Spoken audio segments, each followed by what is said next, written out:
Hi, my name is Colton Rickard. You are reviewing my final project submission for Management 7135 Seminar in Leadership, taught by Dr. Kurt Krager at the University of Memphis, Fall 2020 semester.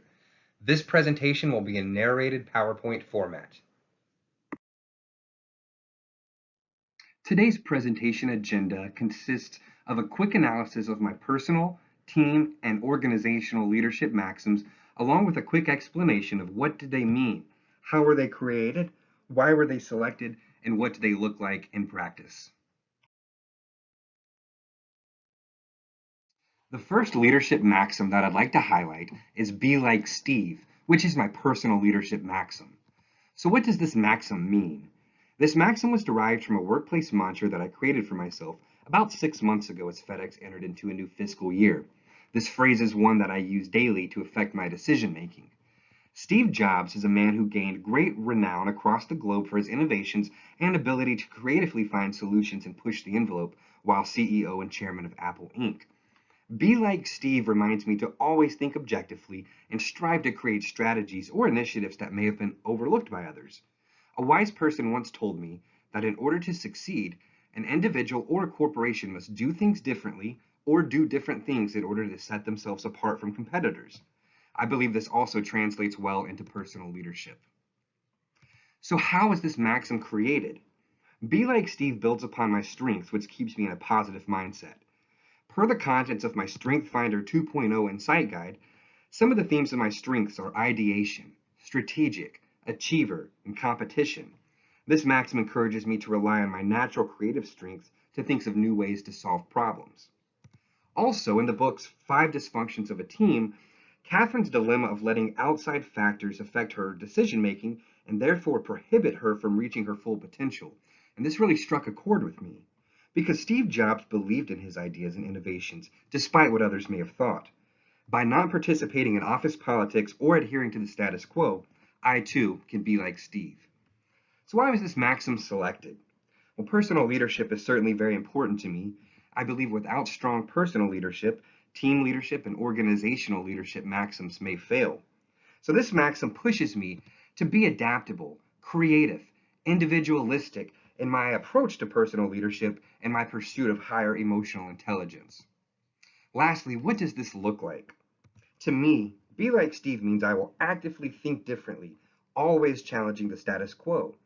I will do things different or do different things, never accepting the current condition.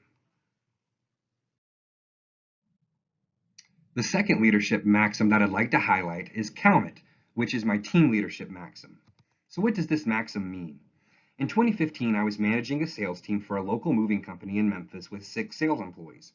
Our team was high energy, motivated, and hungry for new business. Whenever a salesperson sold a new moving job, they would roll out into the open area where a Pop-A-Shot basketball game was located and shoot the ball through the hoop for all to see.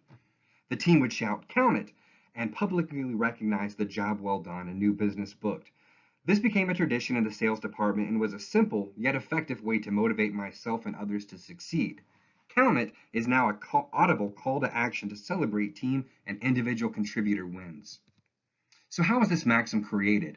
Although a phrase I've used in my professional life for some years, it was officially designated as a maxim after a 360-degree leadership workbook activity. I learned that lead across principle number 3 is be a friend, and number 6 is let the best idea win. So Count It was a great way where I can show appreciation and care for my employees while also promoting friendly competition. Also, after reading one piece of paper, chapter 18, which is how will you commit to your team's growth, I thought that Count It was a wonderful way to show that I'm invested in my team as individuals and committed to their growth. This was also expanded upon during the group discussion where my team also believed that Count It was a great way to show that I was committing to my team growth. So why was this maxim selected? I believe this maxim to be the most important of my 5 team leadership maxims because it keeps me grounded and always in touch with my team. It also promotes a fun, challenging work environment which I will use to drive motivation. It reminds me that I'm part of the team. I'm not a controller of the team. Work should be enjoyable and good work should be recognized and celebrated. So what does this look like in practice? To me, Count It means I will focus on the good my team produces, not only focus on driving improvement. I will motivate, encourage, and energize my team always.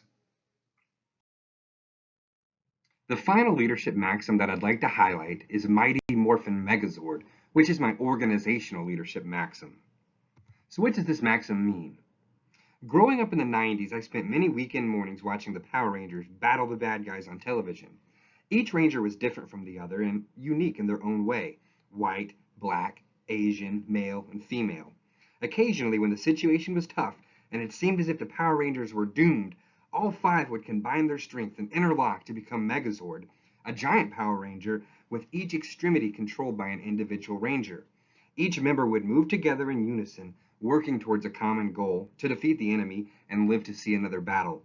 While strong and capable on their own, the Power Rangers recognized that together, as Megazord, there was no villain, task, or obstacle that they couldn't tackle. So this maxim serves as an easy reminder to embrace and promote diversity and inclusion within the organization. So how was this maxim created? Well, after considering Sheryl Sandberg's TED Talk on women in leadership and the ensuing discussion in my group's discussion board, it was clear that there is much room for improvement in terms of inclusion and promotion of women in the workplace.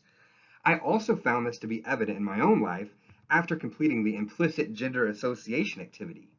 However, this maxim also makes provision for diversity in addition to inclusion. In Tom Peters' video, Diversity Wins, he states that diverse groups of problem solvers consistently outperform groups of subject matter experts. The bottom line is diversity trumps ability. So this maxim serves as a call to action for organizations and leaders to increase equality and create inclusive work environments and help their individuals reach their full potential. So why was this maxim selected? It helps me to remember to invest in the success of my team as individuals, gives me the confidence to empower employees, and creates an inclusive work environment for all. And lastly, what does this look like in practice? It looks like committing to increasing equality, creating diverse and inclusive organizational work environment, and ensuring that all team members are in positions to maximize their full potential. Dr. Krager, thank you very much for a wonderful semester. I've learned a lot about leadership, and my list of maxims have already begun to affect my decision-making process in my professional life. Thanks again. Bye-bye.